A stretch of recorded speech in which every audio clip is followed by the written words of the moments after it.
કર્યો છે? હું બાયડ તાલુકાના આપણે 29 ઉંટરડા જિલ્લા પંચાયતની સીટના આંબલિયારા ગામનો વતની છું અને છેલ્લા 4 ટર્મથી ઉંટરડા 29ની સીટ અનુસૂચિત જાતિને ફાળવવામાં આવેલ છે.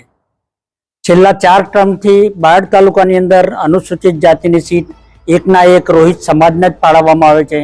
આ વખતે અમે 15 દિવસ પહેલા પ્રમુખ સાહેબને, જિલ્લા પ્રમુખ સાહેબને ઉગ્ર રજૂઆત કરી હતી કે અમે વખતે અમારા સક્ષમ ઉમેદવાર દાવેદાર છે અને અમારી વણકર જ્ઞાતિના ઉમેદવારના આ વખતે ઇગ્નોર કરવામાં આવ્યો છે. એ બાબતે અમે જિલ્લા પ્રમુખ સાહેબને રજૂઆત કરવા માટે આવ્યા છે. જિલ્લા પ્રમુખ સાહેબ અમે આવ્યા ને એવા નીકળી ગયા કે હું બહાર જઉં છું, એટલે પ્રમુખ સાહેબ એવું કહીને ગયા છે કે હવે બધું પતી ગયું છે, હવે કોઈ રજૂઆત કરવાની રહેતી નથી.